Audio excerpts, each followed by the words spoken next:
A paz do Senhor Jesus, jardim de Deus. Amém. Então, pelo motivo aqui, esse amém está muito fraquinho. Vamos lá? A paz do Senhor Jesus, jardim de Deus. Amém. Porque agora o amém tomou conta de todos os cômodos da sua casa. De pé, vocês já estão, abram suas Bíblias no livro do profeta Isaías, capítulo 1, versículo 18. Livro do profeta Isaías, capítulo 1, versículo 18. Louvo ao Senhor por essa noite gloriosa que o Senhor Deus nos concede de estarmos aqui. Agradeço ao nosso pastor por essa oportunidade, agradeço ao meu Deus também. E vamos à palavra revelada. Ouvimos o Senhor falar conosco através das mensagens cantadas e agora ouviremos o Senhor falar conosco através da palavra revelada. Livro do profeta Isaías, capítulo 1, versículo 18. Livro do profeta Isaías, capítulo 1, versículo 18. Quem encontrou diz amém. Amém. Vamos ler a palavra do Senhor que diz assim: Vinde então e argui-me, diz o Senhor, ainda que os vossos pecados sejam como a escarlata, eles se tornarão brancos como a neve. Ainda que sejam vermelhos como o carmesim, se tornarão como a branca lã. Sente-se, feche a sua Bíblia, coloque a mão no seu coração e feche os seus olhos, porque eu vou orar por você. Coloque a mão no seu coração, feche os seus olhos e nós vamos orar por você. Papai querido, existem pessoas que vivem anos e anos atormentados pela culpa, como um martelo que bate dia e noite e não as deixa dormir. Porém, te agradecemos pela palavra do qual será ministrada hoje aqui nesta noite, do qual eles saberão no perdão que o Senhor os concedeu. Senhor, e que não importa o que eles tenham feito no passado, porém, se eles arrependerem e confessarem os seus pecados, tu estarás pronto para perdoar. Obrigada, Jesus. Amém. Ainda que os seus pecados estejam ou sejam como a escarlata. Escarlata é um vermelho muito forte, é um vermelho profundo. E o carmesim também, ele é tão forte, tão vermelho, que existem algumas nuances de azul nele, de tão vermelho que ele é. E o Senhor usa o profeta Isaías para dizer que, mesmo que estivesse tão assim, tão vermelho, o Senhor Deus os lavaria de tal maneira que ficaria branco como a neve. A neve é branca ou não é? Quem pode limpar nós de todos os pecados e deixar branco como a neve? Só Jesus. Então ele chama, vinde, argui-me, ou seja, vamos conversar, vamos questionar. O Senhor está nos convidando. Esta palavra não é só de outrora, ela é para o nosso momento presente também. E o tema dessa mensagem que o Senhor me deu é: livres da culpa do pecado. Duas crianças, quase aproximadamente da mesma idade, vão para a casa do seu avô, que tem uma propriedade rural. Chegando lá, elas começam a brincar de tal maneira que, de repente, sem a intenção de matar, aquele menino atinge o galo favorito do seu avô na cabeça. E aquele galo morre. O menino, desesperado, pega aquele galo e esconde debaixo de uns feixes de lenha que tinha ali naquele lugar. Está entardecendo. Eles entram em casa, vão jantar. Terminam de jantar. O menino vai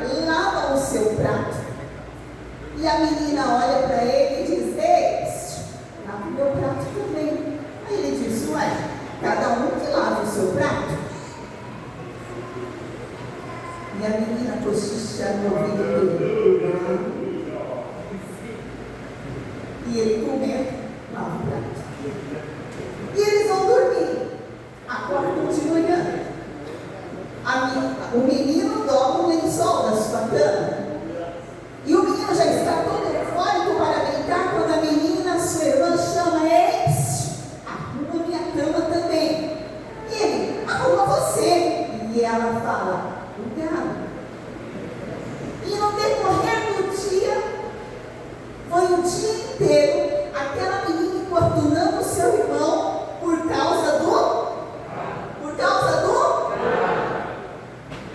Chegou um momento que aquele menino já não suportava mais aquela escravidão, entre aspas, e ele vai até o seu avô.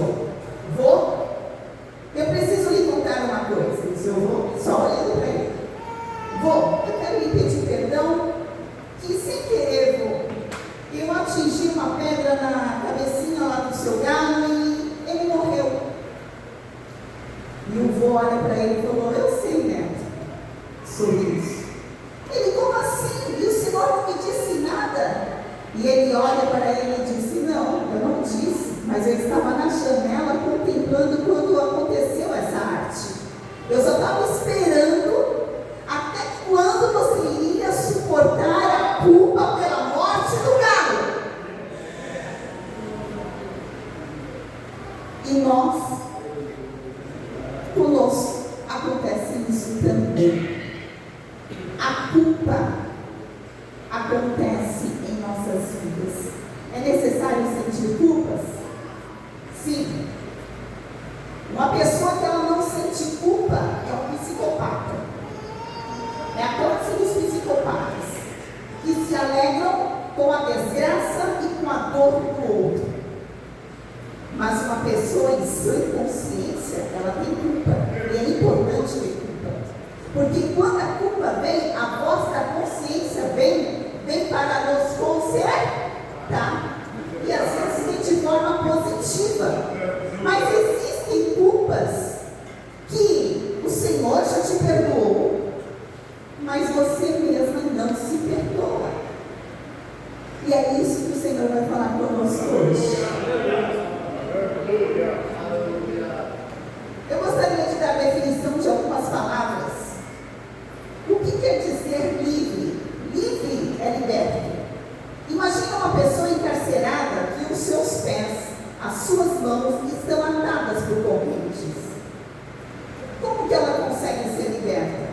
A partir do momento que a cadeia que está encorrentando ele com aquelas correntes são abertas. Sente livre. O Senhor quer te libertar hoje nesta noite. Por alguma culpa na sua vida do passado que muitas vezes tem lhe atormentado. Essa semana uma amiga minha de infância perdeu seu pai e ela me ligou desesperada, isso porque eu estava ajudando, porque o pai dela estava internado e ela tinha algumas dúvidas em relação a alguns procedimentos hospitalares e ali eu fui ajudando naquilo que eu sabia. Só que ela se sentiu culpada porque o pai falece e diante de algum procedimento que ela fez a ele, ela estava se sentindo culpada. E ali nós começamos a orar e o Senhor trabalhou de uma forma linda e ela foi liberta por aquela culpa.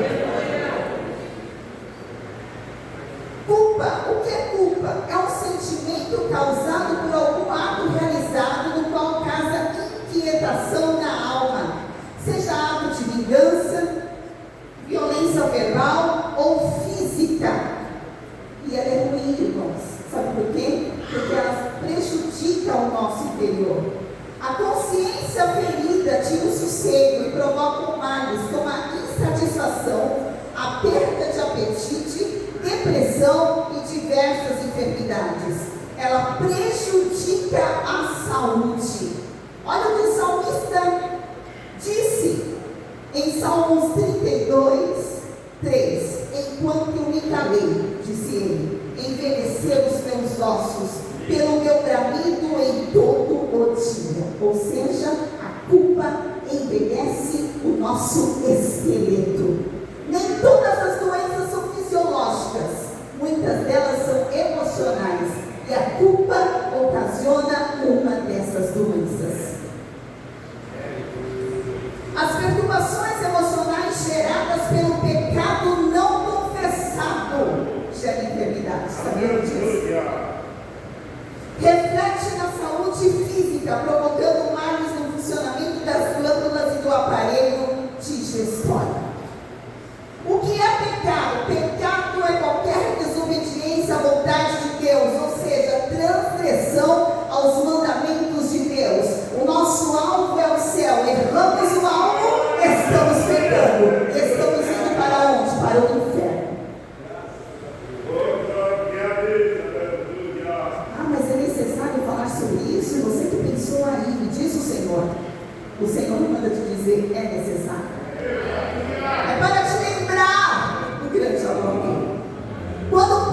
É transgressão aos mandamentos de Deus, como está em Deuteronômio, capítulo 5, versículo 7 ao 21. Em Gálatas, capítulo 5, no versículo 19, 20 e 21, diz assim: porque as obras da carne são manifestas, os quais são prostituição, impureza, lascívia, idolatria, feitiçaria, inimizade, porfia, emulações, iras, pelejas, dissensões, heresias, invejas, homicídios, bebedices, glutonarias e coisas semelhantes a essas. Muitas vezes os cristãos, os crentes, falam em relação de tantos pecados e esquecem esse da glutonaria. Já ouviram dizer? Buffet de crente é caro, porque crente não bebe mais. Bom, que feio, não. Muito feio. Eu estou fazendo um estudo sobre a parte de alimentação. Irmãos, biblicamente falando, desde o princípio Deus ensinou o povo de Israel como se alimentar. E hoje nós temos muitas pessoas enfermas por causa da gula. Não vamos entrar em detalhes, amém? Só uma pinceladinha. Preste atenção, que é pecado. Eu não vejo as pessoas pregando sobre isso, mas seria importante. E a primeira carta de João, capítulo 3, no versículo 4, diz assim: qualquer que comete o pecado também comete iniquidade, porque o pecado é iniquidade. E o que é iniquidade? É o pecado praticado com consciência, intenção e persistência. Significa perversidade. Toda iniquidade é injustiça, é rebeldia, é transgressão. Como se originou o pecado? Vamos lá? Como se originou o pecado? Ocorreu no jardim do Éden, em Gênesis 3. Relata a queda de Adão e Eva. E por extensão veio para todos nós, para toda a raça humana. A serpente tentou Eva a desobedecer a Deus e provar do fruto que o Criador proibia. E aí entrou o pecado. A Bíblia diz em Romanos capítulo 5, versículo 12: pelo que como por um homem entrou o pecado no mundo, e pelo pecado a morte, assim também a morte passou a todos os homens, por isso que todos pecaram. E quem pecou? A palavra de Deus diz em Romanos capítulo 3, versículo 23: porque todos pecaram e destituídos estão da glória de Deus. Isto é, sabemos que somos pecadores e necessitamos do poder divino. Todos e todos. Diz o salmista: em pecado concebeu-me a minha mãe. E a criança, dependendo da idade, já tem pecado. O bebezinho não. Mas a partir hoje nós estamos na era digital, né? É tão terrível que as crianças estão amadurecendo muito cedo, muito rápido. Porém, quando nós pecamos, ocorre o surgimento da culpa. E quando ocorre o surgimento da culpa, existem algumas emoções que ocorrem no nosso interior. E um deles é o remorso. E aí? Remorso? Remorso! Preste atenção o que é remorso. Remorso é um sentimento de culpa, tem origem latina, vem de remorsus, participo passado de remordere, que significa tornar a morder. Vem acompanhado de contrição, que é um sentimento profundo de culpa. A pessoa tem aquele sentimento profundo de culpa. É um sofrimento íntimo. Ela diz: eu não vou fazer. Mas amanhã ela está cometendo o mesmo pecado, ou pior. Isso é remorso. Exemplo de um remorso que levou a Judas a suicidar-se. Está em Mateus capítulo 27, versículo 5, diz assim: e ele, atirando para o templo as moedas de prata, remorso de tal maneira, tão profundo, mas não teve arrependimento. Porém, se ele tivesse tido arrependimento, o arrependimento dele levaria ele até os pés de Jesus para pedir perdão. Mas não foi o que ocorreu, foi remorso. E a realidade do remorso é assim, passou o perigo, a pessoa esquece e acaba praticando novamente o mesmo ato, ou pior. Isso é remorso. E Deus se agrada do remorso? Igreja, Deus se agrada do remorso? Não. Tem uma solução divina da parte de Deus para nós. O homem pode até tentar ignorar a voz da consciência, praticando boas obras, ou desejar se colocar à margem da lei moral. Porém, a única solução que realmente o libertará é o arrependimento. E o que é arrependimento? É o ato pessoal e consciente de mudança de atitude, oposta àquela tomada anteriormente nos seus atos pecaminosos e reprováveis. Arrepender-se é mudar de mente, é converter-se. É do grego estrefú, é voltar atrás, é inverter a direção, errou algo, está invertendo a direção, volte novamente na mesma direção que o avançou. A palavra do Senhor diz em Atos capítulo 3, versículo 19: arrependei-vos, pois, e convertei-vos, para que sejam apagados os vossos pecados e venham assim os tempos de refrigério pela presença do Senhor. O Senhor quer derramar refrigério sobre a nossa alma. Mas para Ele derramar refrigério sobre a nossa alma é necessário arrependimento e confissão. Em Atos capítulo 17, versículo 30 diz assim: mas Deus, não tendo em conta os tempos da ignorância, anuncia agora a todos os homens em todo lugar que se arrependam, para que haja conversão genuína. O arrependimento virá acompanhado de outros elementos. Não é só arrepender.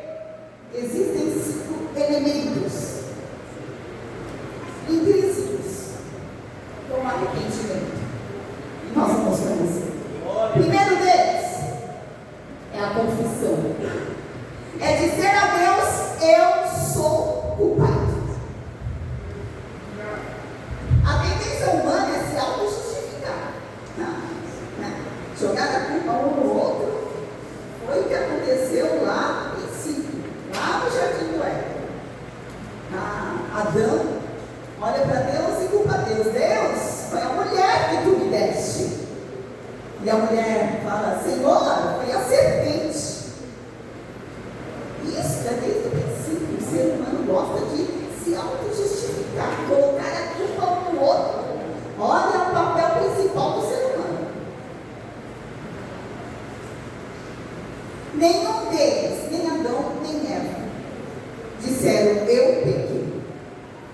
É preciso confessar. Na primeira carta de João, capítulo 1, versículo 9, diz assim: se confessarmos os nossos pecados, Ele é fiel e justo para nos perdoar os pecados e nos purificar de toda a injustiça. Exemplo de confissão, Salmo 51, 4. Olha o que Davi disse. Davi não colocou a culpa dele em Betseba, não colocou a culpa dele nos demais que estavam ali ao redor dele, os exércitos maiorais. Não, ele colocou a culpa sobre si. Ele disse assim: contra ti somente pequei e fiz o que os teus olhos é mal, Senhor. Esse tipo de confissão é a confissão que livra o culpado para alcançar o perdão de Deus. Às vezes nós falamos: eu não estou matando, eu não estou adulterando, eu não estou roubando. Mas tem algo que Deus abomina, que está lá em Provérbios, que é semear o que convém e dar livres irmãos. É pecado. E aí eu não estou pregando doutrina? Não, não estou pregando doutrina, eu estou pregando a palavra de Deus.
eu vim aprovar e aplicar, só que de forma mais profunda.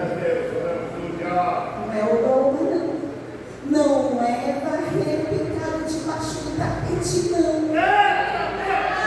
Porque o pó vai acumular, vai levantar o tapete, chega uma hora que você vai precisar tirar o tapete. E vai ter que sacudir, vai ter que lavar.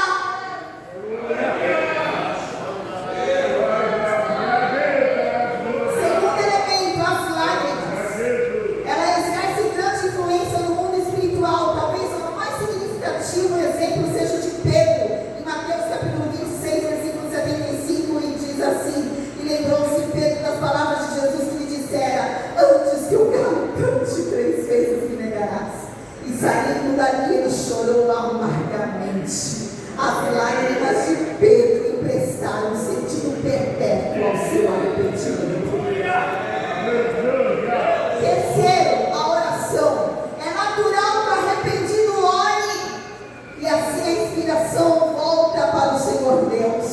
O exemplo do ladrão arrependido em Lucas 23, versículo 42, que diz assim: e disse a Jesus, o ladrão: Senhor, lembra-te de mim quando entrares no teu reino. Outra oração é a oração de Davi em Salmos 32, no qual ele diz: ele reconhece, ele confessa o seu pecado com o coração sincero e arrependido. Quarto elemento, a fé. É aceito por Deus a partir do momento que pulsa no coração os acordes da fé. Precisa ter fé para se arrepender. Quinto, a conversão. É total mudança do seu caráter, moldado conforme o fruto do Espírito. O Tiago, que outrora era de temperamento colérico, quando ficava nervoso que a aranha começava a quebrar tudo em casa, quando ele tem um encontro com Deus, um arrependimento total, agora ele tem o espírito da mansidão. Pode estar acontecendo várias coisas na casa dele, ele tem o espírito manso. Qual é o fruto do Espírito? A caridade, o gozo, a paz, a longanimidade, a benignidade, a bondade, a fé, a mansidão, a temperança, que está registrado em Gálatas capítulo 6, versículo 22. Efeitos do arrependimento. O arrependimento ocasiona efeitos em nossas vidas. Primeiro, você abandona o teu pecado. Abandonou o pecado, se consertou, se direitou, agora está no alvo correto, na direção correta. Vai ser derramado sobre você o perdão, a salvação, a vida nova e a alegria eterna. Mas eu aceitei Jesus, Jesus perdoou os meus pecados, e na jornada cristã você pode pecar, pode.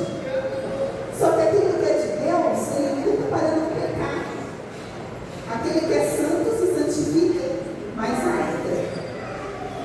E se pecar, declarou o próprio Jesus, em Mateus capítulo 12, versículo 31. Portanto, eu vos digo, todo pecado e blasfêmia se perdoará aos homens, mas a blasfêmia contra o Espírito, de letra maiúscula, não será perdoada aos homens. Todo é todo, então basta ir a Jesus e aceitar a oferta do perdão. E se pecar, na primeira carta de João, capítulo 2, versículo 1, diz assim: meus filhinhos, estas coisas vos escrevo para que não pequeis. E se alguém pecar, temos um advogado para com o Pai, Jesus Cristo, o justo. O pecado, ele tem um salário. Qual é o salário do pecado? Romanos 6, capítulo 6, versículo 23, diz assim: porque o salário do pecado é a morte, mas o dom gratuito de Deus é a vida eterna por Cristo Jesus. O pecado conduz à morte, porém Jesus nos trouxe a vida. Um dos exemplos está ali registrado em Josué capítulo 7 sobre o pecado de Adão. No Velho Testamento, para que houvesse purificação dos pecados, era necessário o derramamento de sangue. Vemos isso registrado em Levítico capítulo 6, versículo 6, que diz assim: e a sua expiação trará ao Senhor um carneiro sem mancha no rebanho, conforme a tua estimação, para a expiação da culpa trará ao sacerdote. Imagina o trabalho,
lavado dos nossos pecados. Lembra?